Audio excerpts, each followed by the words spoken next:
Bom dia, bom dia, bom dia, muito bom dia. Semana passada, ainda sem muitos alívios para a gente aqui no Brasil, né? E no mundo também. A gente consegue ver ali no gráfico esses candles nas últimas pontas ali de forte queda Ibovespa que não aliviou na semana passada, terminou negativo com 2,25%. Dólar também em queda, nem para dar, né, aquela descorrelação como a gente conhece, mas mesmo assim caiu um pouco menos, com 0,96 e FIX 0,74 negativo, e a Ibovespa, assim como lá fora, o S&P também caiu 2,39, assim como praticamente toda bolsa no mundo, e hoje o índice futuro, já com vencimento em dezembro, do Ibovespa opera em queda novamente, com queda de 0,49%, terminando ali o dia, começando o dia, né, os 114 mil pontos, né, próximo de 114 mil pontos, o dólar comercial também operando com ligeira alta de 0,40, cotado a R$ 5,05. Aqui no Brasil não tem muita novidade em relação à agenda hoje, o aguardo principal é da divulgação do IPCA 15 na quinta-feira. Agora, no cenário internacional, a coisa está acontecendo e o que vai mexer bastante os preços nessa semana. A gente pode ver ali no próximo slide que os índices futuros de Nova York já iniciam também com ligeira queda nessa segunda-feira, aguardando novas divulgações da temporada de resultados. Logo na abertura da sessão, os índices também já ensaiaram uma certa alta, mas ao longo da manhã vieram para queda. Temos o Dow Jones com queda de 0,32%, o S&P com queda de 0,34%, Nasdaq geralmente caindo mais ou subindo mais do que esses dois outros índices, né, mais sensível em relação a qualquer outra notícia, principalmente notícias de treasuries, né, que está mexendo bastante também os preços do mercado lá fora e também aqui no Brasil. Nasdaq caindo 0,4%. Na China também não diferente, forte queda de 1,47% do Xangai.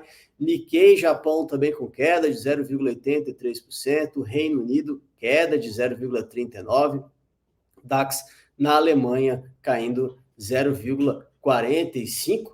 Na semana anterior, tivemos as principais bolsas dos Estados Unidos com perdas, né? A gente falou agora do S&P caindo próximo de 2,4%, Dow Jones também 1,6%, e Nasdaq mais volátil em relação a notícias em relação a treasuries, principalmente, com queda maior de 3,2%, movimento acompanhando essa alta das treasuries, que é a renda fixa americana, que chegou ali aos seus maiores patamares desde 2007, próximo da crise do subprime, a alta que ocorre no momento aí que o mercado avalia que será ainda o próximo movimento de política monetária do Federal Reserve. O presidente Fed, do Jerome Powell, disse na semana passada que a inflação continuava ainda alta, né, acrescentando que provavelmente seria necessário um crescimento econômico mais lento para aliviar, na verdade, essas pressões, e isso significa taxas de juros mais altas. Durante a semana, os mercados vão acompanhar a divulgação de alguns gigantes da tecnologia, então teremos Alphabet, Meta, Microsoft e Amazon. Na semana passada, o Netflix reportou acima das expectativas, a Tesla também apresentou alguns números, sendo elas abaixo da expectativa, mexendo ali no preço das ações. E, além disso, também desse cenário corporativo, alguns indicadores de atividade econômica mais aguardados da semana saíram na quinta-feira, com o anúncio do PIB preliminar do terceiro trimestre, expectativa de alta de 4,4%, balança comercial e dados semanais de auxílio-desemprego também sai lá nos Estados Unidos. Hoje será a apresentação do Índice de Atividade Nacional pelo Banco Central Americano, Federal Reserve. Na terça-feira, o índice do PMI composto, e aí na sexta-feira ainda será um dia cheio de indicadores, a apresentação de números de rendimento mensal, gastos pessoais, temos o deflator do PCE, também haverá ainda uma divulgação de índice de confiança e sondagem de serviços pelo Banco Central Americano. Então, semana promete volatilidade, tudo isso ainda contando com as questões geopolíticas entre Israel e Hamas.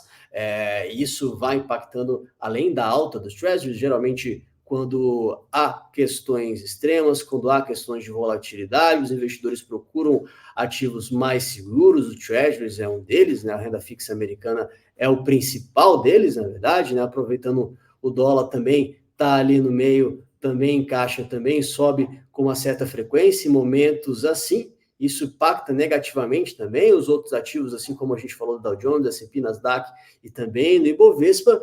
E o que vem pesando aqui é a taxa de juros americana, como a gente pode chegar a ver aí.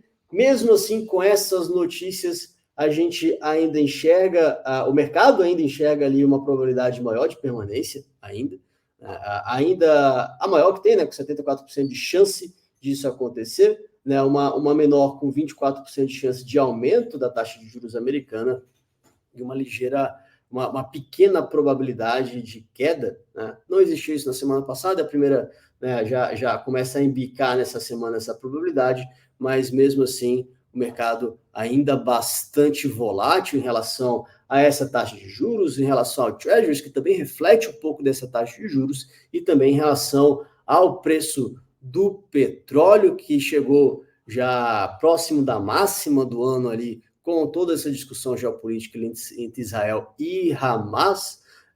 E o que vem também impactando é a expectativa da curva de juros, da taxa de juros aqui do Brasil. Tivemos um certo alívio em algumas pontas ali na curva de juros, principalmente para aquela que é o término desse ano, né? A última reunião do Copom desse ano, até na semana passada a gente tinha falado que a curva de juros estava com uma perspectiva de terminar a Selic em 12% esse ano, com certa queda da curva de juros. Agora a expectativa volta a ser 11,75 com o fechamento no ano, e praticamente essa é a principal aposta aqui do mercado, a principal diferença que teve da semana passada para essa semana agora.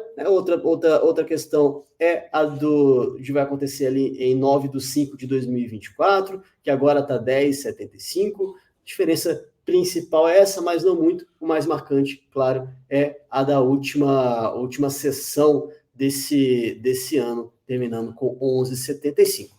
Já no relatório Focus, a gente tem ali marcante, no próximo slide, a gente tem marcante aqui o IPCA com queda de 4,75 para 4,65. Mesma coisa aconteceu para 2024, com o término, uma ligeira de 3,88 para 3,87, um pouco mais próximo da meta do Banco Central, que anda por meio dos 3,5%, 3% ali do IPCA.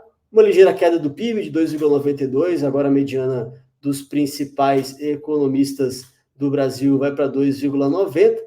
Permanece o câmbio de 5% e também para o término desse ano, assim como a curva de juros, permanece a 11,75 o relatório Focus, sendo para 2024 a Selic com expectativa de 9% no final do ano. Então, em relação ao cenário macro, esses serão os principais destaques dessa semana, e bons negócios a todos nós.